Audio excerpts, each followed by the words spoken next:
महाराष्ट्र साहित्य परिषद शाखा सोलापूर व शेठ लोणकरजी जगन्नाथजी चंडक ट्रस्ट सोलापूर यांच्या संयुक्त विद्यमाने सालाबादाप्रमाणे यंदाही 28व्या वर्षी दिनांक 17, 18 व 19 डिसेंबर 2024 रोजी सायंकाळी ठीक 6 वाजता इराजल नेमचंद वाचनालयाच्या एमपी थिएटर येथे शेठ लोणकरजी चंडक स्मृती व्याख्यानमाला आयोजित करण्यात आली आहे, अशी माहिती ट्रस्टचे विश्वस्त किशोरजी चंडक यांनी पत्रकार परिषदेत दिली.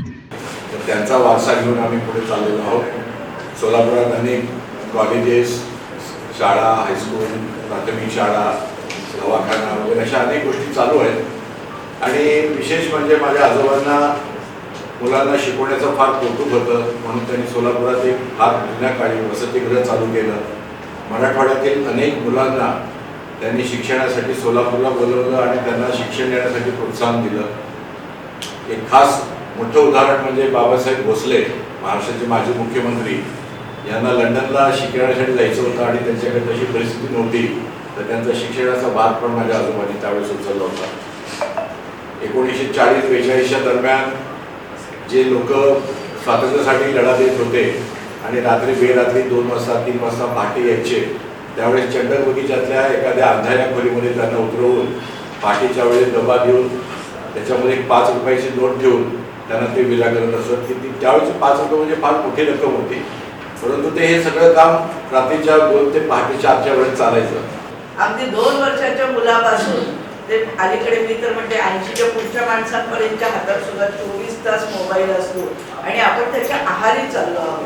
तर यासाठी नेमकं काय केलं पाहिजे आणि त्याचप्रमाणे पालकत्व कसं असतं, पालक होणं किती अवघड आहे आजच्या काळामध्ये.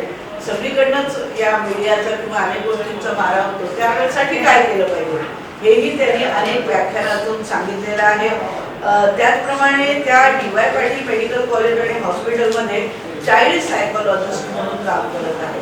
अलीकडे याची सुद्धा खूप गरज आहे, कारण आपण बघतो एकत्र कुटुंब पद्धतीने विभक्त कुटुंब पद्धती, आईवडील दोघे जण एकटे आहेत आणि अशा वेळी त्या मुलांचं संगोपन कसं करायचं याविषयी त्या मार्गदर्शन करतात. 17 डिसेंबरला त्यांचं व्याख्यान आहे. 18 डिसेंबरला अगदी म्हणजे इथे पूजाजी सांगतात की भावनांक कसा वाढला पाहिजे, बौद्ध्यांक कसा वाढला पाहिजे.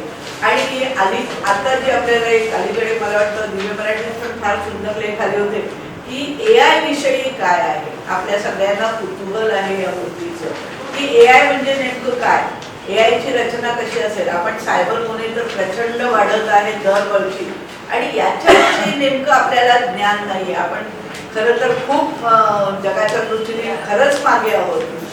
खूप संगणकामध्ये किंवा ज्याला कॉम्प्युटरमध्ये प्रचंड वेगाने प्रगती होते, रोज नवीन नवीन काही ना काहीतरी निर्माण होते आणि त्याचा आपल्या जीवनावर कसा परिणाम होईल याविषयी श्री दीपकजी शिकारपूर पुणे यांचं डिजिटल युग AI आणि गरज काय या विषयावर व्याख्यान होणार आहे. शहरातील जास्तीत जास्त लोक कशा आपल्या या कार्यक्रमावर उपस्थित राहतील किंवा येतील, आपल्या माध्यमातून जास्तीत जास्त लोकांमध्ये आपण कसं पोचू.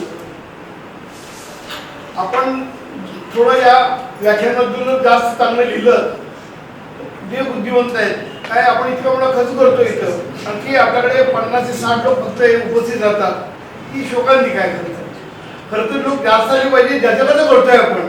आता हे इतके मोठमोठे लोक आपण त्यांना निवडून बोलवतो, त्यांना सोलापुरात लोकांनी ते ऐकावं, त्यांचे विचार ऐकावे, त्याचं अनुकरण करावं या उद्देशाने सगळं करतोय. या पत्रकार परिषदेस doctor Shrutishri Wadakbalkar, doctor Girish Chandak, advocate J Kulkarni, doctor Narendra Katikar, Fayaz Shaikh, Datta Survase, प्राध्यापक भीम गोंडा पाटील आदी मान्यवर पदाधिकारी उपस्थित होते. ओम मोबाईल शॉपी, प्रत्येक स्मार्टफोन खरेदीवर मिळवा आकर्षक गिफ्ट वस्तू. आमच्याकडे सर्व प्रकारचे मोबाईल व अर्जंट मोबाईल रिपेअरिंग, CCTV व डिशची सर्व कामे योग्य दरात करून मिळतील. तसेच solar camera, HD camera, IP camera, wifi camera, सर्व प्रकारचे कॅमेरा योग्य दरात बसवून मिळतील. स्पेशल ऑफर, ओम मोबाईल शॉपीमध्ये होलसेल रेटमध्ये सर्व प्रकारच्या मोबाईलचे कॉम्बो डिस्प्ले उत्तम क्वालिटीचे बसवून मिळतील, तेही फक्त 1199 मध्ये.